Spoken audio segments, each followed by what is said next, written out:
Hello guys, welcome back to the channel. और इस channel पे आज हम स्टार्ट कर रहे हैं एपिसोड 1 हेल्स पैराडाइज का। तो एपिसोड की स्टार्टिंग में कुछ सर हमको कटे दिखाई देते हैं एक टेबल पे। यहाँ पे एक लड़का दिखाई देता है जिसके सर पे तलवार रखी होती है और उसको मौत की सज़ा दे रहे होते हैं, उसको सर धड़ से अलग करके। और यहाँ पे कुछ लोग भी बैठे होते हैं। तो यहाँ पे उससे पूछा जाता है क्या तुम्हारी कोई आखिरी विश है? तो वो बोलता है नहीं, मुझे जल्द से जल्द मार दो। उसके बाद यहाँ पे एग्जीक्यूशनर उसकी गर्दन पे जब वार करता है तो उसकी ब्लेड टूट जाती है और दूसरी साइड फेंका जाती है। ये देख के सब लोग शॉक हो जाते हैं और सोचते हैं कि ये तो असंभव है, ऐसा कैसे हो गया। यहाँ पे वो सब शॉक हो जाते हैं कि ये कैसे हो गया। उसके बाद गाबीमारू सोचता है कि मैं मर भी नहीं सकता। कौन क्या चीज़ है जो मुझे मरने से रोक रही है? मुझे तो मरना है, मुझे कोई अटैचमेंट नहीं है इस दुनिया से, मुझे किसी से कोई लेना देना नहीं है। मैंने कितने सारे लोगों को मारा है बिना कुछ सोचे समझे, मेरे पास तो दिल भी नहीं है और मुझे ज़्यादा जीना भी नहीं। उसके बाद अगले सीन में उसका नाम बताया जाता है गाबीमारू। यहाँ पे एक वो शिनोबी रहता है जो वाकुरे विलेज का होता है, जहाँ पे एक इंस्पेक्टर उससे पूछताछ कर रही होती है और बताती है कि मुझे तुम्हारे बारे में सब कुछ पता है, तुम सर्वाइव कर चुके हो वो वागाकोरे विलेज को। वो बहुत टफ होता है, वहाँ पे तुम अपनी बॉडी को इतना स्ट्रॉन्ग कर सकते हो कि एक ब्लेड तो तोड़ना तुम्हारे लिए बहुत आसानी बात है अपनी बॉडी पे। गाबीमारू बोलता है कि ये चीज़ें मुझे हर्ट नहीं कर सकती और मैंने तो अभी तक निंजुत्सु भी यूज़ नहीं करा। तो इस पर इंस्पेक्टर पूछती है कि तुम्हें निंजुत्सु आता है क्या? अगर आता है तो क्या थोड़ा बहुत दिखा सकते हो? फिर अगले सीन में हम देखते हैं वही सोसाइटी के इंसान को जो सेकेंड एग्जीक्यूशन को तैयारी कर रहा होता है। और यहाँ पे उसका प्लान रहता है कि गाबीमारू को जलाकर मार देना, जिससे कि कोई भी अंश उसका ना बचे, यहाँ तक आग की लपटों की धुएं से भी वो मर जाए। पर ऐसा कुछ भी नहीं होता। गाबीमारू बड़ी आसानी से वहाँ से निकल जाता है और बहुत बड़ा डेविल दिखाई देता है उस आग की चपेट। उससे पहले भी वो उसको ट्राई करते हैं भाला मारने का, पर भाले का भी कोई असर नहीं होता और भाला भी टूट जाता है। गाबीमारू यहाँ बोलता है अगर तुम्हें कुछ भी पूछना है तो उससे पहले मुझे मार दो, क्योंकि मेरे को कोई नहीं मार पा रहा। तो यहाँ पे वो कपड़े नहीं पहना होता है और यहाँ पे वो उससे पूछती है कि मुझे जल्दी से तुम्हारे बारे में सब कुछ बताओ। तो वो बताता है कि उसके मम्मी पापा के बारे में उसको कुछ नहीं पता, क्योंकि चीफ ने बचपन में ही उनको मार डाला था और उनके लिए उसकी कोई फीलिंग नहीं है, उसका कोई सपना भी नहीं है, क्योंकि वो एक शिनोबी है और उसका कोई पर्पज़ भी नहीं है लाइफ में। उसको जो बस जिसको मारने को बोला जाता है वो मार देता है। और मैं पकड़ा क्यों गया यहाँ पे? मैं यहाँ इसलिए पकड़ा गया क्योंकि मुझे अपने गाँव में से भागने के लिए पकड़ लिया गया। दरअसल वहाँ पे कोई को भी भागना अलाउड नहीं है और मैं भाग रहा था।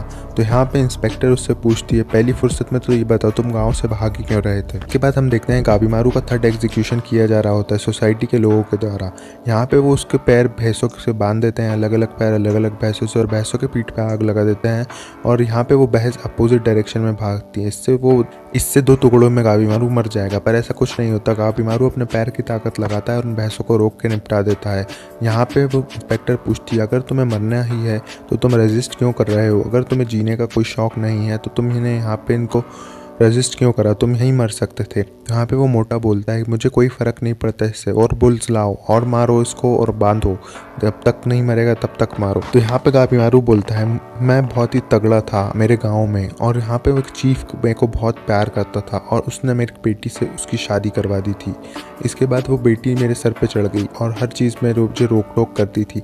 अगर मैं घर पे आता तो बोलती थी जूते सही तरीके से उतारो, और मैं खाना खाता तो बोलती थी पहले प्रे करो, जिसके कारण मैं बहुत पक गया था और मुझे उससे कोई फ़र्क नहीं पड़ता। तो मैंने इस बारे में कुछ करने का सोचा और मैं उसके पापा के पास गया जो कि चीफ था गांव का, और उससे बोला कि मुझे उसके साथ नहीं रहना। तो चीफ ने बोला तुम एक आखिरी काम कर दो, पर उस काम के बदले उसने मुझे पकड़वा दिया। और यहाँ पे मैं 20 लोगों को जिनको मारा था उसकी वजह से मैं गांव छोड़ के भाग रहा था, जहाँ पे मुझे इन लोगों ने पकड़ लिया।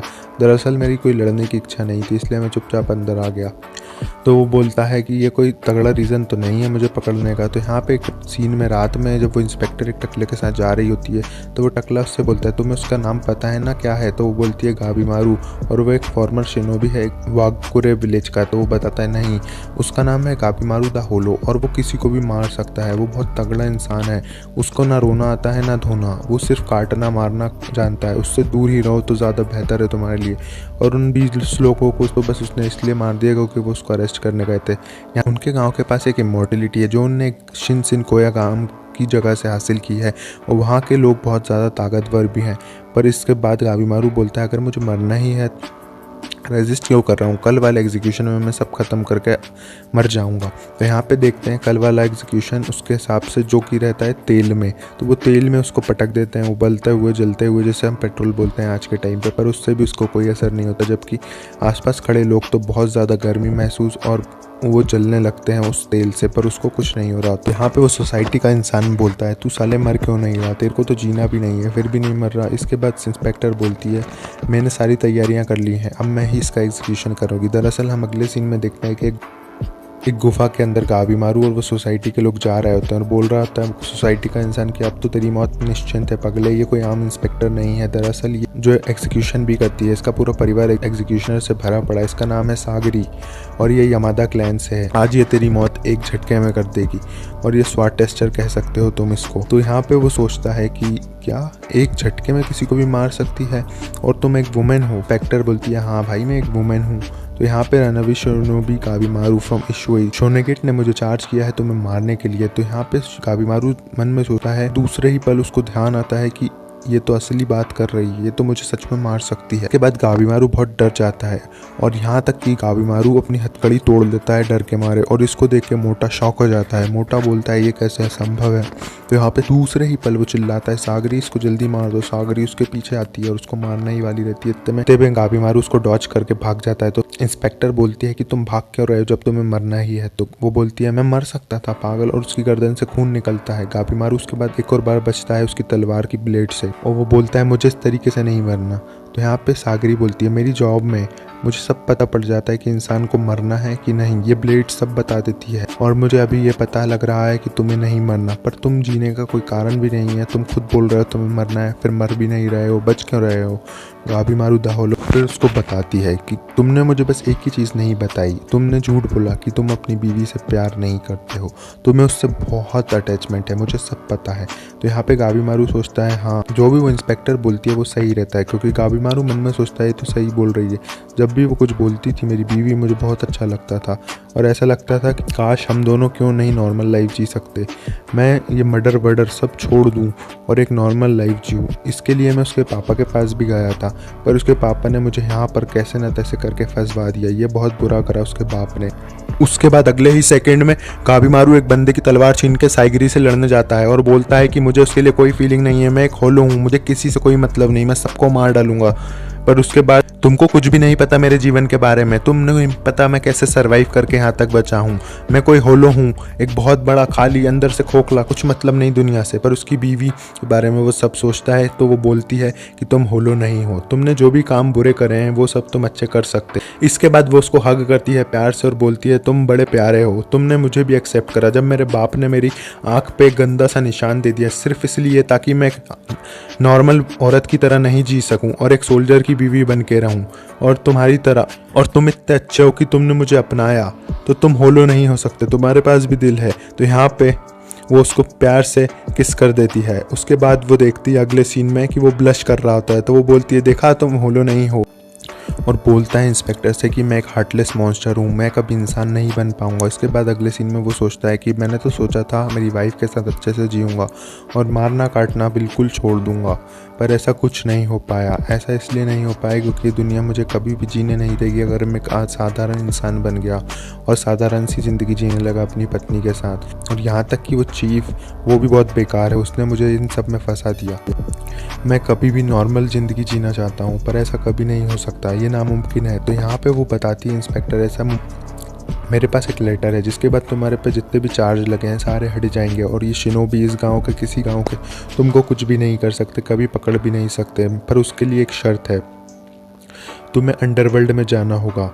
तो गाबीमारू को पता लगता है कि अंडरवर्ल्ड क्या है, तो वो बताता है अंडरवर्ल्ड तो वही है ना जो दूसरी साइड है, वहाँ पे तो मेरी मौत पक्के में हो जाएगी, तो मैं कैसे आऊँ। तो सागरी उसको बताती है अंडरवर्ल्ड एक तगड़ी जगह है, अभी साउथ वेस्ट के कुछ लोगों ने वहाँ पे जाने के लिए एक्सपीडिशन टीम्स बनाई थी, वहाँ पे बहुत ज़्यादा औषधि हैं, बहुत ज़्यादा तगड़ी चीज़ें, वहाँ पे मॉर्टिलिटी की चीज़ें हैं, यहाँ पे मॉर्टिलिटी की चीज़ें हैं। उसका नाम शिनसेन के, वो एक जन्नत और स्वर्ग से कम नहीं है। वहाँ पे हमने एक्सपीडिशन टीम भेजी थी साउथ वेस्ट से रियुक्यूगो किंगडम की, पर वहाँ पे बहुत ही बुरा हो रहा था। वहाँ का उस जगह का वातावरण बहुत ही मधुमेह है, वहाँ पे बटरफ्लाई हैं, गानों की ध्वनि सुनाई देती है, मज़ा आता है। पर वहाँ पे एक और चीज़ है, इमॉर्टिलिटी का एक एक्सिलर, वहाँ पे जो भी वो एक्सिलर को पालेगा वो इमॉर्टल हो जाएगा। इसलिए हमने कुछ एक्सपीडिशन टीम भेजी थी, जिसके कारण जब वो जा रही थी तब तो सब सही था, पर वो जब वापस आ रही थी तो एक भी जिंदा वापस नहीं आया। यहाँ तक कि वहाँ पे जो कटे पिटे हाथ पाँव थे उन सब में फूल उग रहे थे। ऐसी क्या जगह है? तो इसको देखते हुए और एक्सपीडिशन टीम भेजी और सबका यही हशन हुआ। भाभी मारो बोलता है, वेट अ मिनट, ये कोई परियों की कहानी सुना रही हो क्या मेरे को ये परियों की कहानी सुनने में कोई इंटरेस्ट नहीं है, सच बात बताओ। तो सागरी बोलती है, परियों की कहानी ही सही पर यह असली बात है, हर एक चीज़ असली है। वहाँ पे मरने के बाद इंसान फूल बन जाते हैं, पता नहीं कैसे उनके शरीर में फूल उगने लगते हैं। तो वहाँ का एक राजा है, तो साउथ वेस्ट यूके किंगडम के राजा ने बोला कि ये तो अच्छी बात है, वहाँ इतनी सारी मिस्ट्री है, तो चलो सारे के सारे दुनिया भर के क्रिमिनल को इकट्ठा करो और उनको वहाँ पे जाने के लिए छोड़ दो और बोलो कि जो भी मेरे को एग्जिकुलर ऑफ लाइफ ला के देगा इमोर्टलिटी का, उस सब को मैं आज़ाद कर दूंगा। तो यहाँ पे इंस्पेक्टर पूछती, अब मेरे को बताओ, अब तुम क्या चाहते हो? अगर तुम वहाँ पे मेरे साथ चलोगे और वहाँ पे से वो एक्सिलर ऑफ लाइफ ला के दोगे तो तुम्हारी ज़िंदगी आज़ाद है, तुम जैसे चाहे वैसे जी सकते हो, कोई तुम्हें कभी भी तंग नहीं करेगा, ये मेरा वादा है। तो वो बोलता है, ये सागरी बोलती है, शोनेगेट ने मुझे कमांड किया है और इसमें कोई भी इंटरफेयर नहीं कर सकता। इसके बाद मोटा बोलता है, अगर तुमने ऐसा कुछ भी करने का यहाँ ट्राई करा, मैं इसको काबीमारू को अभी यहीं मार दूंगा और तुम्हें भी। मेरे बीच में मत आओ, पहले इसका एग्जीक्यूशन होगा, उसके बाद होगी ये घटिया बातें। इसके बाद एक काबीमारू निंजुत्सु दिखाता है और मोटे के आसपास खड़े जितने लोग होते हैं सबको टपका डालता है। मोटे की फटके चार हो जाती है और सागरी उसको लेके जाने वाली होती है और काबीमारू बोलता है, रुको, अगर मैंने ये सब करा तो मैं एक अच्छी लाइफ जी पाऊँगा, मैं अपनी वाइफ के साथ नॉर्मल इंसानों की तरह जी पाऊँगा। इसके काबीमारू उन सबको मार के उनके ऊपर बैठा होता है और पूरी बॉडी से आग निकल रही होती है। यहाँ पे साबित होता है कि ये शिनोबी वर्ल्ड है, यहाँ पे निंजा भी हैं और निंजुत्सु भी हैं। इसके बाद वो बोलता है, एलिक्सर ऑफ लाइफ तो हम ही लेंगे, चलो अभी चलते हैं। तो इंस्पेक्टर सागरी बोलती है, नहीं, अभी हम नहीं जा सकते उस आइलैंड पे, अभी हमको कहीं और जाना होगा। तो वो बोलता है, क्या अभी नहीं जा सकते? क्या बकवास कर रहा है? तो क्या बकवास कर रही हो तुम सागरी? तो यहाँ से फिर सागरी सोचती है, कैसा बकवास लौंडा है, अभी तो बड़ा फटे में थी, अब बड़े चौड़े में बोल रहा है। तो वो बोलता है, मेरे को मेरी ज़िंदगी चाहिए वापस और मैं वहाँ से ज़िंदा ज़रूर वापस आऊँगा, चाहे उसके लिए मुझे किसी को भी मारना पड़े, कितने ही खतरनाक क्रिमिनल क्यों ना आ जाए, मेरी बीवी के लिए मैं वहाँ से ज़िंदा वापस आऊँगा। इसी के साथ एपिसोड 1 ख़त्म हो जाता है और एपिसोड 2 देखने के लिए आप मेरे चैनल को सब्सक्राइब करो, वीडियो को लाइक करो। जय हिंद, जय भारत।